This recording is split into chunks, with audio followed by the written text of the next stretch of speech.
Today's broadcast is brought to you by ClassicBaseballBroadcasts.com, your one-stop destination for thousands of authentic, vintage radio game broadcasts, interviews and highlights. Red Barber, Mel Allen, Vin Scully, Ernie Harwell, Kurt Godey are just a few of the Ford Frick Award-winning voices. There are hundreds more that will bring back childhood memories from back in the day when the game was always on.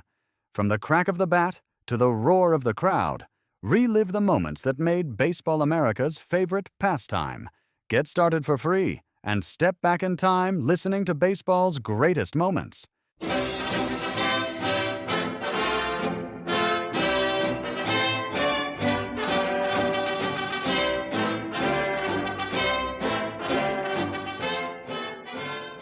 Hello there. This is Jimmy Powers coming your way with another story from The Tumult and the Shouting.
Hi there, this is Jimmy Powers transcribed with another chapter from Grantland Rice's memorable life story, The Tumult and the Shouting. And so with a warm salute to the ever young spirit of Granny Rice, I take up the narrative in first person.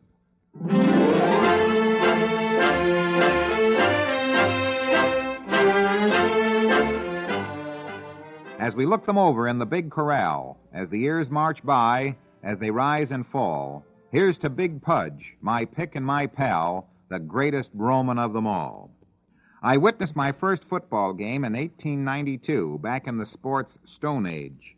Pudge Heffelfinger was boyhood's idol. His feats of strength even then were legendary, when poets were moved to write such lines as, "Linger, oh linger, Heffelfinger."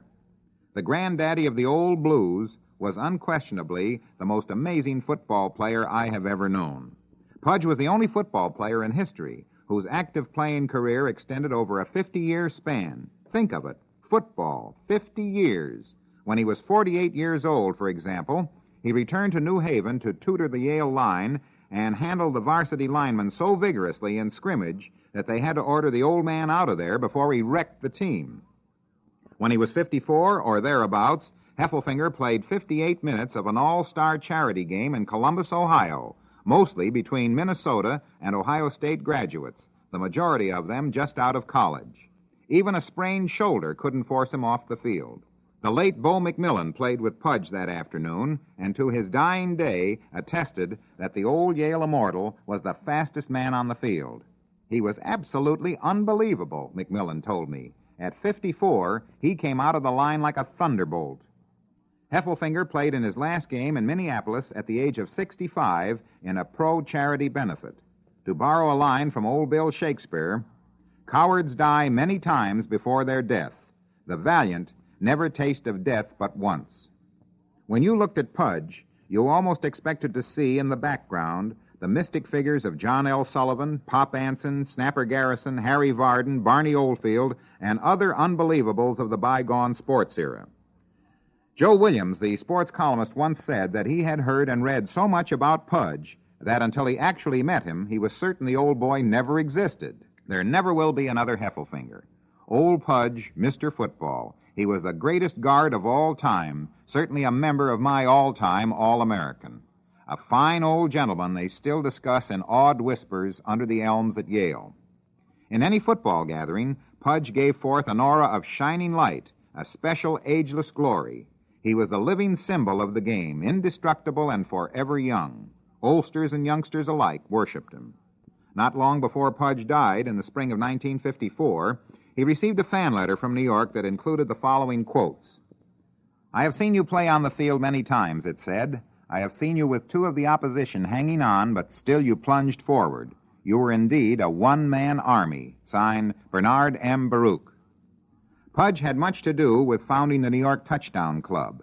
In October of 1933, he got together with Charlie Pearson, John Heisman, Red Cagle, Alex Smith, and Bill Langford, Jr., son of the football rules maker, at the Downtown Athletic Club in Manhattan, and discussed the possibility of forming an organization to aid intercollegiate football.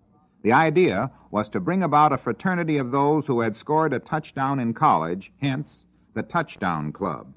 From that first meeting spawned what is today one of the most unique football groups in America. Pudge's recollections, like mine, span a lot of football eras. They take us back to the misty canvas-jacketed era, bring roaring across the gridiron in all their glory the delightful likes of Pa Corbin, Snake Ames, Lonnie Stagg, Gil Doby, Hurry Up Yost, Newt Rockney, George Gipp, Red Grange, Jim Thorpe, Bronco Nagurski, the Four Horsemen, Ernie Nevers, all of the immortals. And here are a few of those memories. When I think of Midwestern football, my mind flashes back to Bernie Bierman, builder of champions at Minnesota for years. Coach Bierman coached solid teams because he stressed sound fundamentals. "I believe," said Bierman, "that fundamentals such as blocking, charging, tackling, and ball carrying, to mention only a few, are more important than plays themselves. I favor a calm, determined team rather than one keyed up to a hysterical pitch for a game." Bierman laid the foundation of great Gopher teams on the theory that his lads could run and could be taught to block. "If you like to see our ball carriers trot across the goal line," he told his linemen, "you men must clear the way. Our running game pins its faith on sound, crisp blocking." Today's Moment in History is brought to you by ThisDayInBaseball.com, celebrating baseball's greatest moments from Doubleday to present day, one day at a time. Listen to classic broadcasts, historic moments, and keep the legacy of baseball alive and explore baseball's great history by visiting ThisDayInBaseball.com. And plenty of it.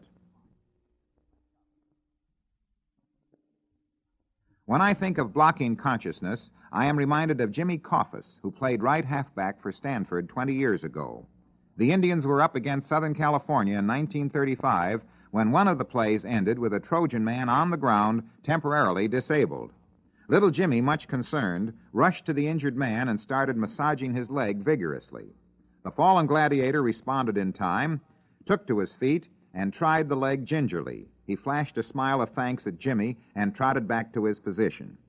"How come?" Bobby Grayson accosted Jimmy as the latter jogged back to his place. "Gee," Jimmy said, "I didn't want to see that pigeon leave the game. He's the easiest guy to block I've ever bumped up against." Bronco Nagurski, Minnesota's 1929 All-American, could play any position to the hilt. They used him at fullback because of his line-smashing power, but I think he was even greater at tackle. Nagurski probably had more leg drive than even Ernie Nevers. One Saturday, he exploded across the Indiana goal line with such momentum that he crashed into the concrete wall beyond the end zone. Doc Spears called him to the bench for a rest. "How's their line?" the Minnesota coach wanted to know. Still somewhat dazed from the crash, Bronco shook his head. "Weak at right tackle," Nagurski said, "but that linebacker on the short side is sure built solid." I enjoyed George Trevor's description of his first meeting with Michigan's great coach, Fielding Yost, a close friend of mine. It was Yost who established Michigan as a national football power back at the turn of the century. As I waited in the anteroom of the Ann Arbor Fieldhouse, which Yost had himself designed, strange thumping sounds came from the great man's office, crashes as though a gang of house movers were hard at work, recalled the late football editor of the Old New York Sun. "Don't worry," his pretty secretary assured me. "That's only Mr. Yost interviewing a newspaper man. I hope you brought your helmet and shoulder pads with you." Nobody escaped unscathed from an interview with Yost. He believed in personal demonstration and loved to fling the chairs around his office as he illustrated football strategy. When the noise gets real loud, the secretary explained to Trevor, we know he's demonstrating his pet play, Old 83.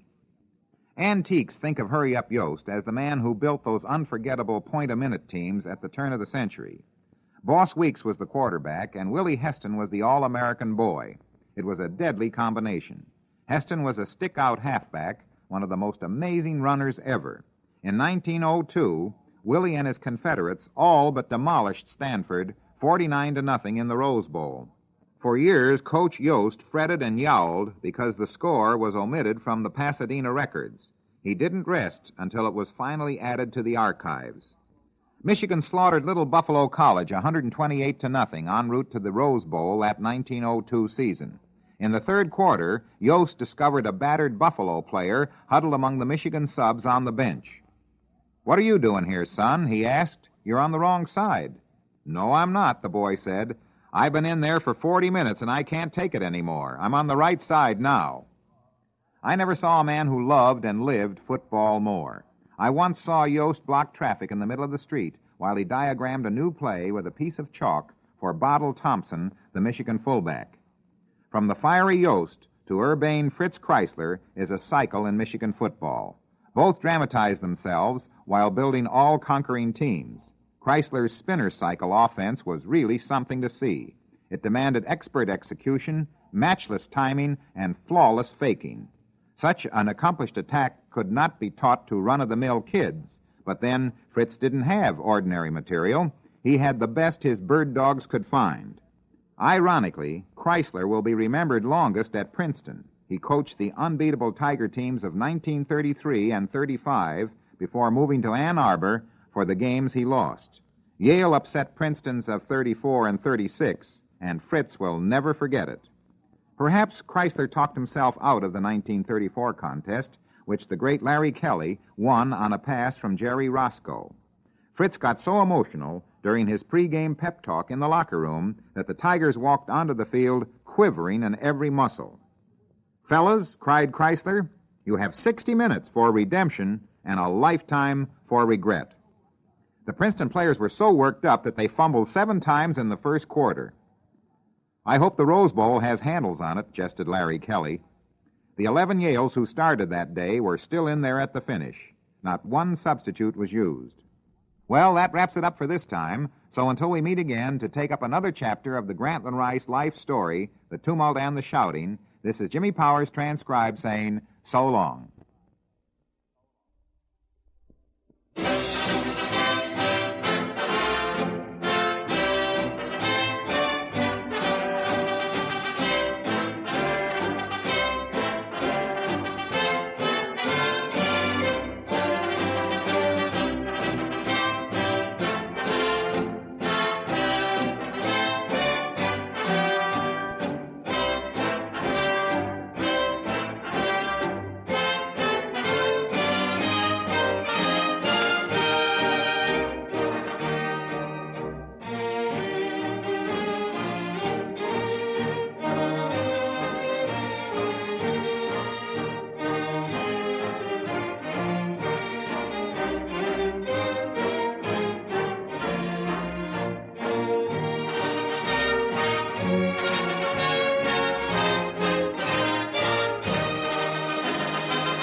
Today's broadcast is brought to you by ClassicBaseballBroadcasts.com, your one-stop destination for thousands of authentic, vintage radio game broadcasts, interviews and highlights. Red Barber, Mel Allen, Vin Scully, Ernie Harwell, Kurt Godey are just a few of the Ford Frick Award-winning voices. There are hundreds more that will bring back childhood memories from back in the day when the game was always on. From the crack of the bat to the roar of the crowd, relive the moments that made Baseball America's favorite pastime. Get started for free and step back in time listening to baseball's greatest moments.